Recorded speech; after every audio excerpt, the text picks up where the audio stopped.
Hello and welcome to the Crystal Palace podcast. I'm Alfonso Greenbrook and today part 32 I'll be looking at the result of a Man City by bringing my match review, player rankings and my man of the match. As well as this, I'm also going to bring you an exclusive interview with Sam Allardyce and Joe Ward after the game, so let's begin.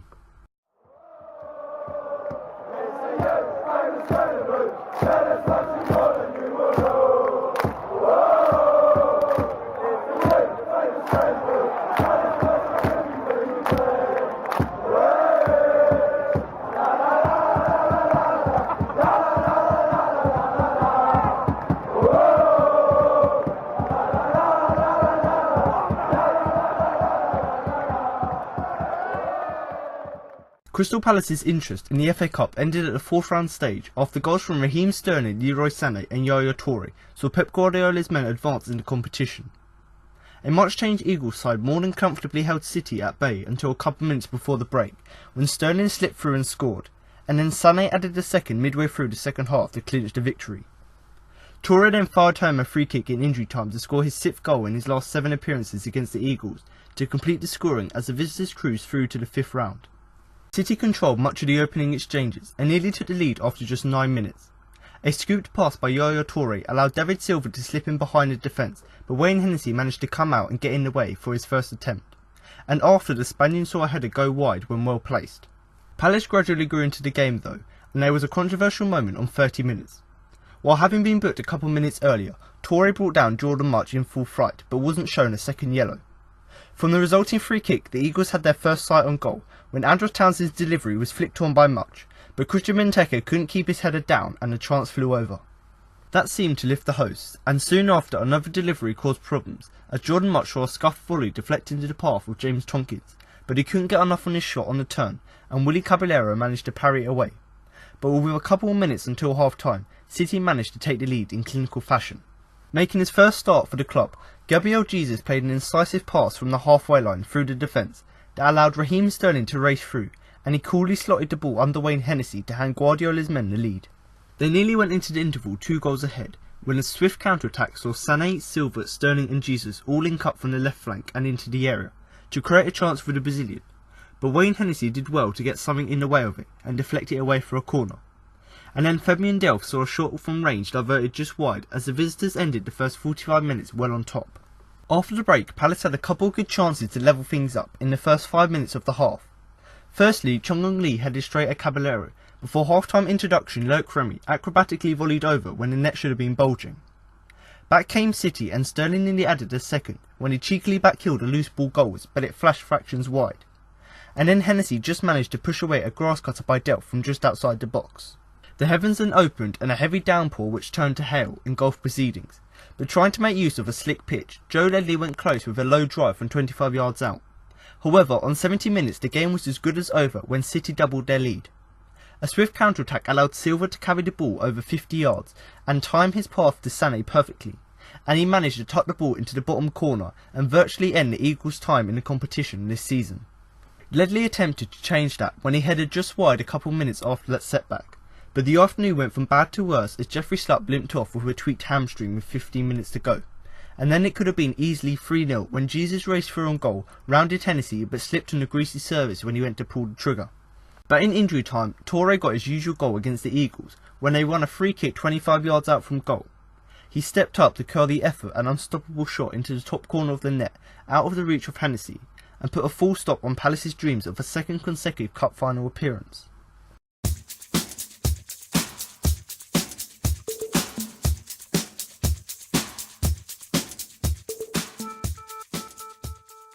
Now for some statistics from the game. Possession: 37% Crystal Palace, 63% Man City.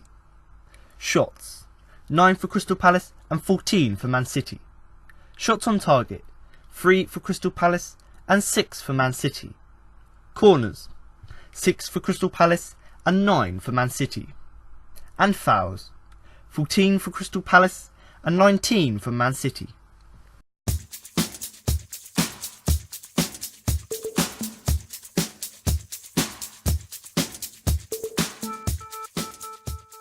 There will be no return to Wembley this season for Crystal Palace as they were beaten 3-0 at home by Manchester City in the FA Cup 4th round.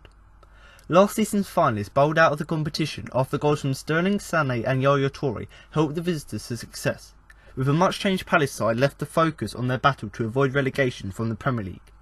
But what did we learn from the game? Here are 5 things. Number 1. Touré got away with it.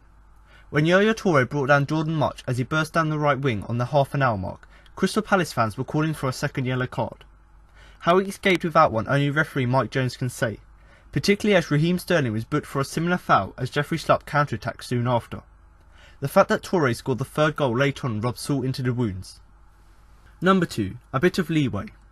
Chung Lee may not have been the tallest man on the pitch, but he repeatedly showed up others around him as he won several balls in the air, including flick-ons and a headed attempt on goal early on in the second half. Number 3. Another injury concern. Jeffrey Schlupp was replaced after just 71 minutes, with Zeki Fries coming on for the former Leicester City's man's place. But it didn't look good as he went straight down the tunnel, having limped off with a hamstring problem. Number 4. Same old story. Crystal Palace have had the knack of conceding goals late in halves this season, and it reared its head once again as Sterling scored 2 minutes before the break. It was somewhat harsh on Palace after competing well in the first 45 minutes, but further strikes from Sané and Touré, again late strikes in the second half, sealed victory for City. And number 5. Stormy times. Almost out of nowhere in the second half there was a tremendous storm, with hail thundering down from the skies and crashing off the stands. The sheer volume of hailstones turned the Sellers Park pitch white in places, but supporters in the front rows were grateful for the ponchos given out by stewards.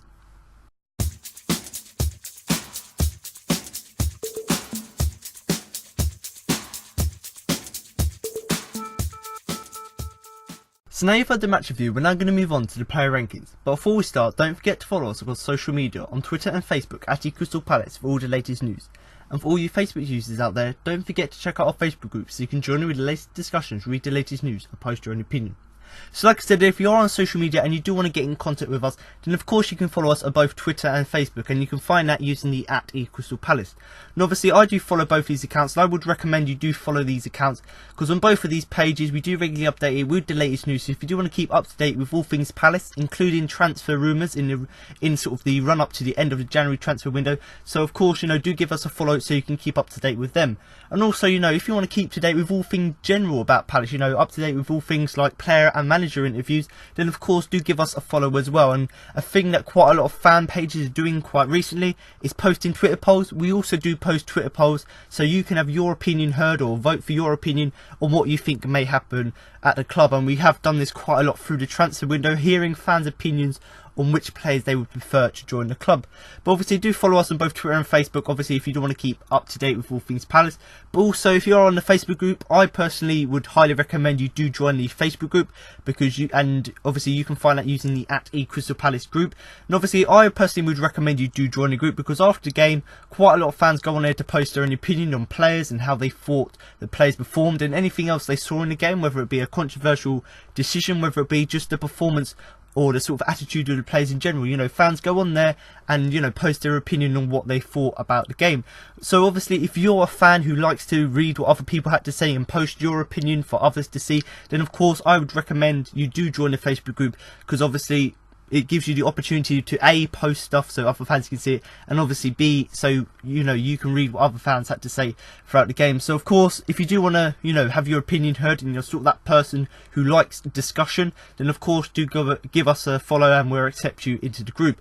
But obviously, much like all of the Facebook or all of the social media accounts on Twitter, Facebook and obviously the Facebook group, I've said this already, we do regularly update you with the latest news. So if you do want to keep up to date, I'd recommend you do follow both these 3 accounts, because obviously it's a good way to keep up to date with the latest news. And obviously if you can't find these pages by using the then of course go in the links in the description below on iTunes and on YouTube, and you'll find the links to obviously the various accounts there.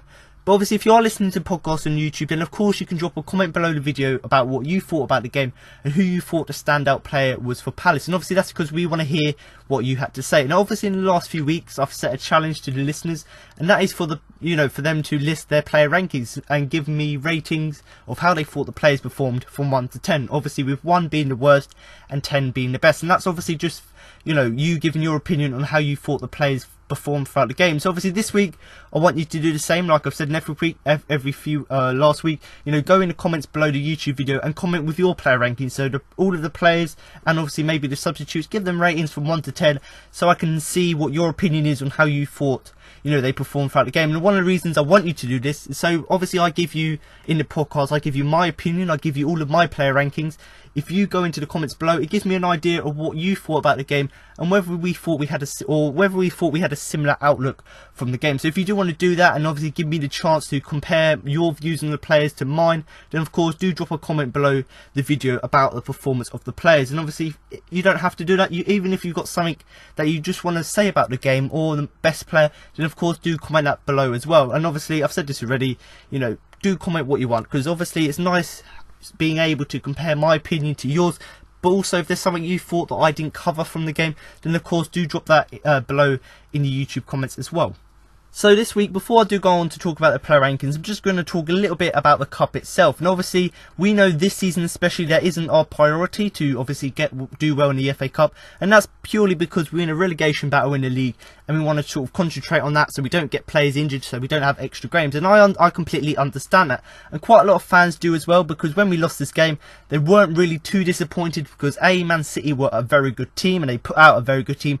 But also B, because you don't really lose anything. Yes, you get knocked out the cup, but you don't lose any points and things like that. So really, I don't really have a problem with us getting knocked out the cup. And you know, this week, instead of me going through each players, giving you the ratings and obviously talking about them, all I'm going to do this week is give you the rating, obviously from 1 to 10, and then I'm just going to, you know, give you a little bit of a summary about the player. And that's purely because I know that quite a lot of fans don't prioritise it and don't really care, let's say, as much as they do about the league. And I've said this already, this season is quite apparent because our priority is to stay in the Premier League, so we're not really going to care too much about the FA Cup, you know, because it's going to distract us. And obviously that's why I'm just going to talk about it briefly, because it was actually a alright performance. You know, it wasn't bad, wasn't good, but you know, still we lost in the game.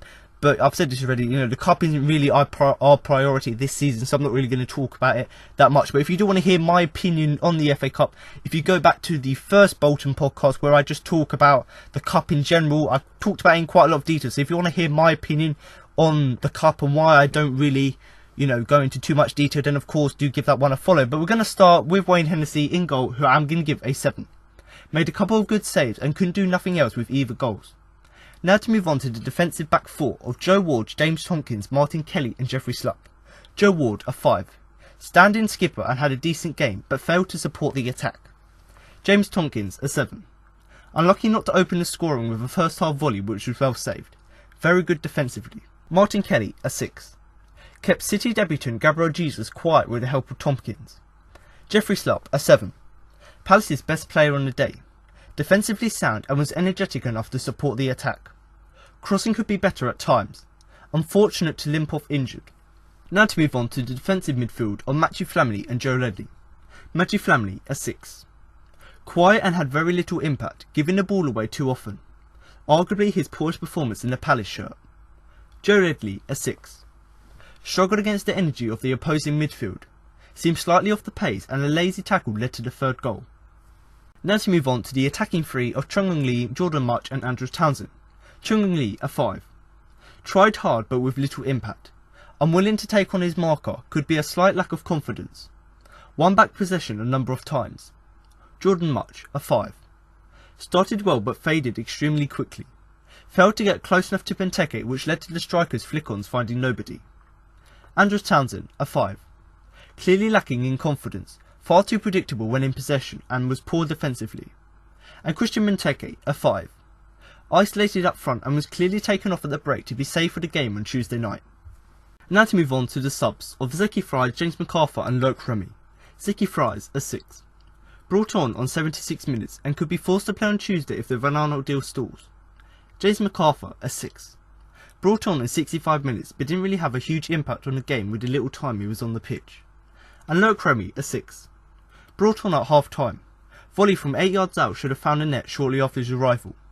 Looked lively and his return to full fitness will be a huge boost. So obviously they were the player rankings. Obviously this week, because it was an FA Cup draw, I only gave you the rating and obviously the description of the player, because as I discussed at the beginning of the podcast, quite a lot of people don't really have as much interest as the the cup competition as they do in the league, because it isn't really our priority this season. Obviously I'm along with the fans on that one, because really I'm not too disappointed, because A, we lost to a really good team, but B, because it isn't really our priority. And it was disappointing to to exit the cup, because it was against a quality opponent, but neither of us were in form. Obviously we haven't won in a few games, City haven't won in a few games, they came off a defeat against Everton 4-0, so neither team were in form, but obviously the better team with the better quality, the better second team, were able to go on and win the game. And actually we lost against the Premier League side, which you may say, yeah, that's alright, because they're sort of out our league, but actually there were loads of other teams that have been knocked out by lower league opposition, so actually that makes our defeat not so bad,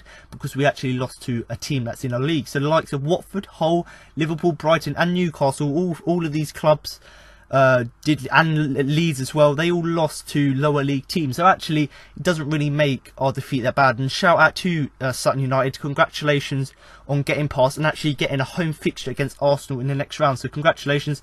Hopefully you can produce another cup upset there to knock Arsenal out, because that would be a fantastic achievement from you.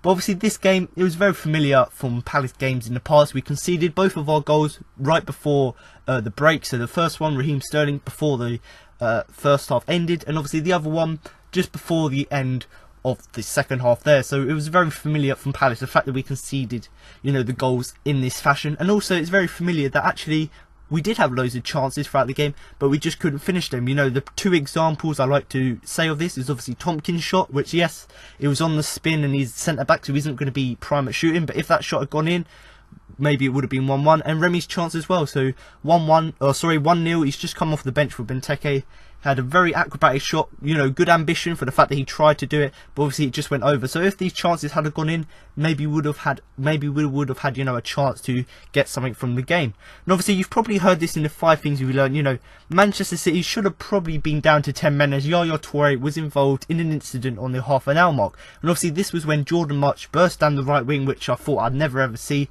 and obviously Yaya Touré brought him down. And considering that Yaya Touré was already booked, and that foul or a similar foul to that had already been given a booking a few moments before, the fact that Yaya Touré didn't get a second yellow card was beyond me, because obviously he was already booked, but then that foul was identical almost to another foul on another Palace player a few minutes before. So inconsistent refereeing from the referee there. But obviously Sam Allardyce said that obviously the Ivorian should have obviously seen a second yellow card, and obviously he said that Mike Jones, but considering that he booked players earlier on in the game for similar incidents, he obviously should have booked them. And this is what Sam Allardyce said. I've quoted his interview here. He said, "They should have been down to 10 men, he said.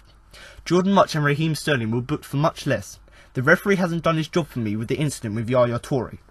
For me, it was a certain yellow card, but I'm more concerned about the goals that we conceded rather than moaning about the referees."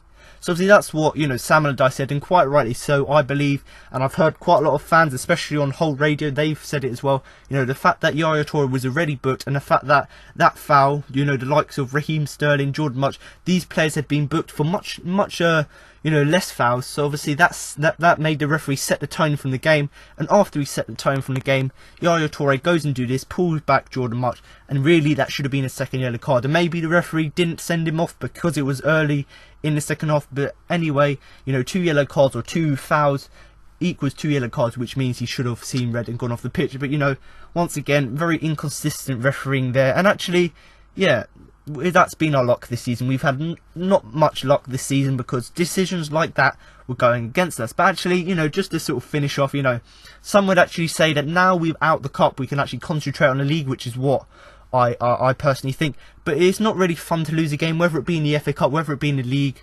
and particularly considering how well we've done in the FA Cup last season. But once again, we're knocked out of the cup, not really a big deal, because it was against a good team, but also because obviously we want to concentrate on the league.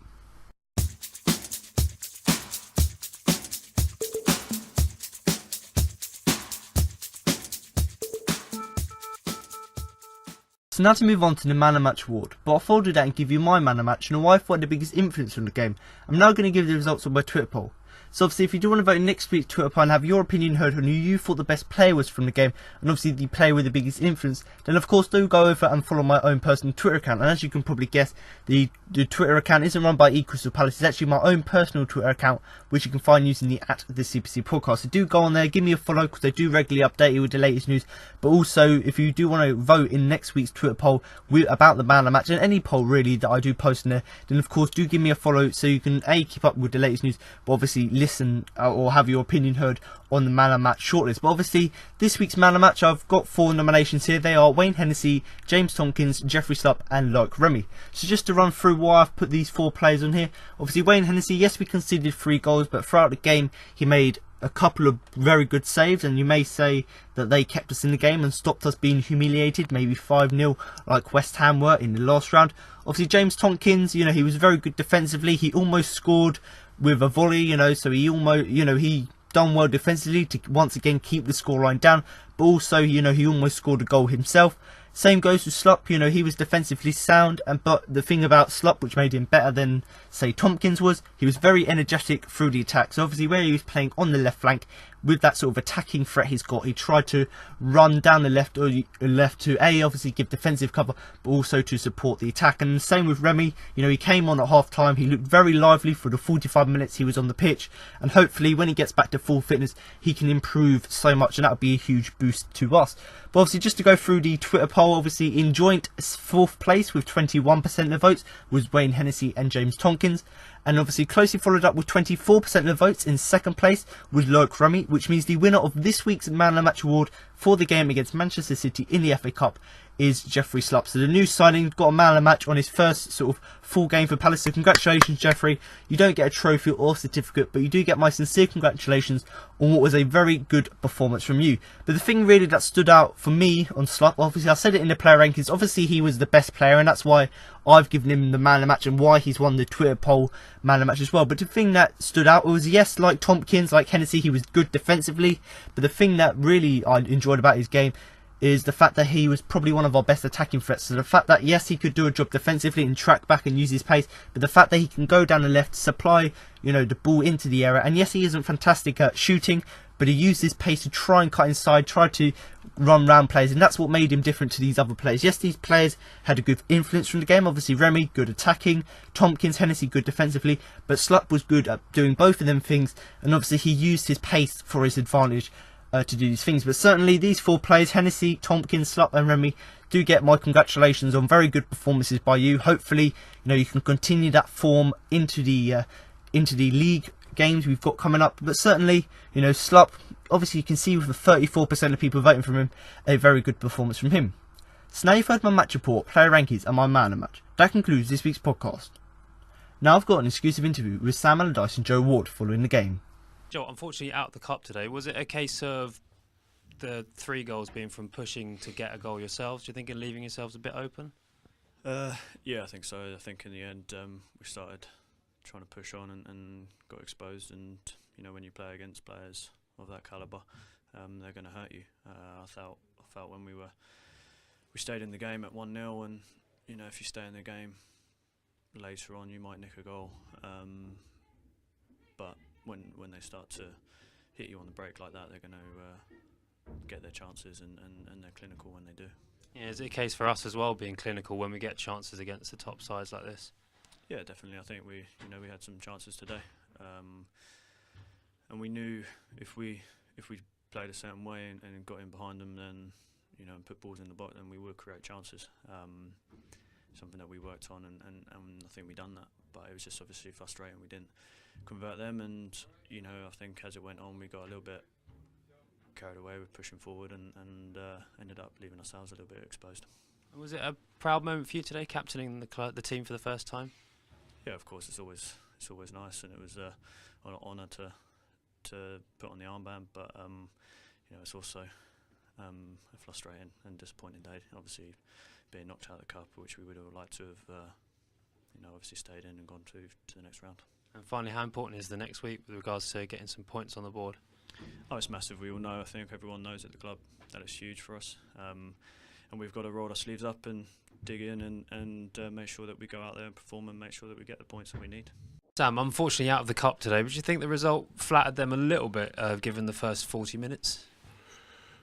Yeah, and after that, for the spell until they scored the second goal, and we let ourselves out of the tie by our own deficiencies defensively. So, why we should have kept going and shutting Man City down as well as we'd done for most of the game up to then, apart from their first goal. It always gives us a chance, and we had the chance to get back to 1-1. I think we had a really good chance to go 1-0 up. I think was it Much who didn't quite catch it, but Lorix was the real chance to get to 1-1, and who knows from there. But it's how we conceded the 2 goals that's really worried me. The first one, we just let Raheem Sterling run through. None of the defenders tracks him, and just a simple pass, and he scored when it looked like we'd done ever so well in the first half, and then we're in the game in the second half. Like I said, missed the critical chance for us that at this level we have to start converting. It got us back to 1-1, and then we opened ourselves up too much, allowed ourselves to get carried away, lost the ball, and the opposition just ran from one end of the field to the other without any of our players even tackling one of their players, and they score. So that's a big disappointment for me, and it seems to be that we've got to sort of learn from that very, very quickly, because it's costing us so dear. And it doesn't matter about how good or we've played, in between that. We've got to be resilient and not do those type of things or make those type of mistakes. So it'll be for me to work on constantly on the players about responsibility when they lose possession. I saw Jeffrey Schlupp go off injured. We got an update on him.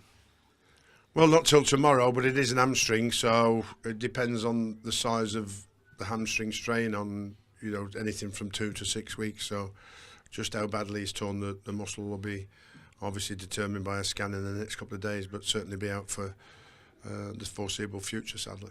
And finally, there's a big week coming up. Last 2 days of the transfer window, and then 2 games. Yeah, so we try hard to bring another couple of players in if we can, and of course we've got to rotate the squad and make sure that we now go to Tuesday and get a result. We've got to start putting a point on board, or some points on the board. It needs to start at Bournemouth. The cup's out the way now. We played a very, very good side today. For lots of periods we did very well, but unfortunately when we needed to be resilient we couldn't be, and the talent of Manchester City took advantage of that.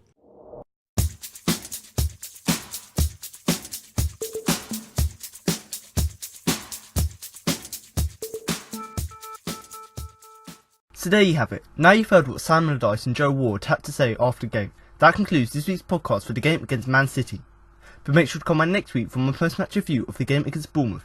So thanks for listening, and remember to up the Palace!